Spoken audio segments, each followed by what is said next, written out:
नमस्कार दोस्तों, defence show में आपका स्वागत है। तो दोस्तों, एक बहुत ही बड़ा अपडेट निकल कर आ रहा है। कल्याणी ग्रुप को इंडियन आर्मी के लिए एक बड़ा ऑर्डर मिला है और ऐसी सुविधा इंडियन आर्मी के पास होने जा रही है जिससे कि हमारे जवान प्रलय की स्थिति में भी सुरक्षित रह सकेंगे। तो कल्याणी की इस प्रोटेक्टेड आर्मर्ड व्हीकल के बारे में मैं बताऊंगा आपको और भी डिटेल्स दूंगा, तो वीडियो में अंत तक बने रहिए। साथ ही लेटेस्ट डिफेंस अपडेट्स के लिए चैनल को जरूर सब्सक्राइब करिए। तो चलिए वीडियो शुरू करते हैं।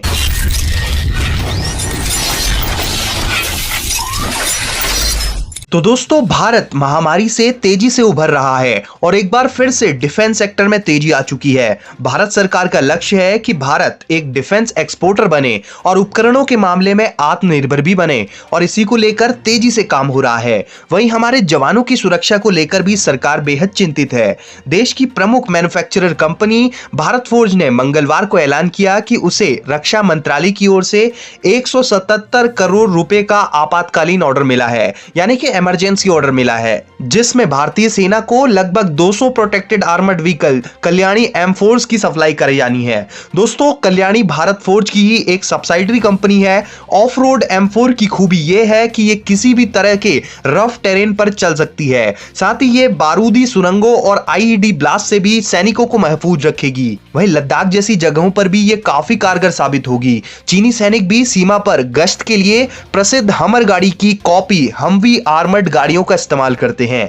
पिछले साल ऑटो एक्सपो में कल्याणी M4 को काफी वाहवाही मिली थी। यह आर्मर और स्पीड का बेजोड़ नमूना है। वहीं इसका रखरखाव भी काफी किफायती है। इस गाड़ी के सभी टेस्ट सफलतापूर्वक किए जा चुके हैं और इस व्हीकल को दक्षिण अफ्रीका की कंपनी पैरामाउंट ग्रुप ने बनाया है और भारत फोर्ज ने अबू धाबी में हुए इंटरनेशनल डिफेंस एक्सपो में इसके निर्माण के लिए पैरामाउंट ग्रुप से एक करार किया था।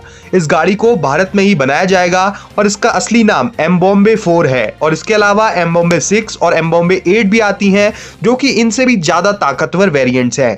दोस्तों, कल्याणी M4 की खूबी यह है कि ये 2.3 टन का वजन या फिर 8 लोगों को कैरी कर सकती है। 16 टन की कल्याणी M4 43 डिग्री की ऊंचाई पर चढ़ सकती है और 44 डिग्री की ढलान पर नीचे भी उतर सकती है। हालांकि दुनिया की बेस्ट ऑफ-रोडर के लिए यह अनुपात क्रमशः 35 डिग्री और 28 डिग्री है। इसके व्यू पोर्ट मजबूत ग्लास से बने हुए हैं, जिन्हें स्नाइपर या फिर एंटी मटेरियल राइफल की गोली भी नहीं छेद सकती। वहीं 200 मीटर दूर से B-32 मशीन गन से चलाई गई गोलियां भी इसका कुछ नहीं बिगाड़ सकती हैं। इसके अलावा 10 kilogram anti tank mine type explosive से भी यह पूरी तरह से सुरक्षित है। वहीं यह -20 डिग्री से लेकर 50 डिग्री तापमान में भी बेधड़क काम कर सकती है।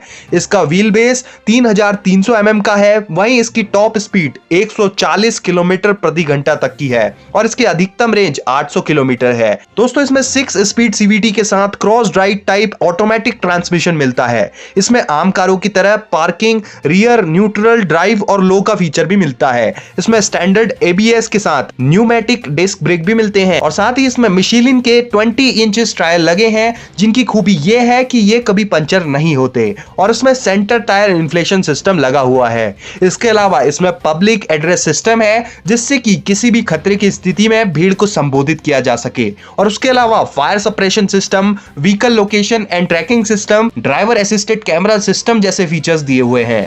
ऑफ रोडिंग कल्याणी M4 में 6 साइलेंडर डीजल इंजन लगा है, जो कि 465 HP की जबरदस्त पावर और 1627 Nm का सुपर टॉर्क प्रोवाइड करता है। इंजन कंपार्टमेंट के लिए इसे स्टैनक लेवल 3 की रेटिंग मिली है, मतलब ये कि 8 किलोग्राम तक के विस्फोट को भी ये सह सकता है, जबकि पूरी बॉडी को स्टैनक लेवल 4A और 4B की रेटिंग मिली है, यानी कि दोनों तरफ अगर 50-50 किलोग्राम तक का भी TNT विस्फोट लगा दें तो इसका कुछ भी नहीं बिगड़ेगा। इसमें 16 किलोवाट्स का एक एयर कंडीशनिंग सिस्टम भी लगा है। तो भारत सरकार की ओर से हमारे जवानों की सुरक्षा को देखते हुए, खासकर पुलवामा हमले के बाद से इस तरह की व्हीकल की तलाश थी, और इसे मैं एक बहुत ही अच्छा कदम कहना चाहूंगा, क्योंकि इससे हमारे जवानों की सुरक्षा हो पाएगी। आप क्या सोचते हैं इस कदम के बारे में? कमेंट सेक्शन में बताएं। साथ ही ऐसी लेटेस्ट डिफेंस अपडेट्स के लिए चैनल को सब्सक्राइब कर लें। जय हिंद, वंदे मातरम।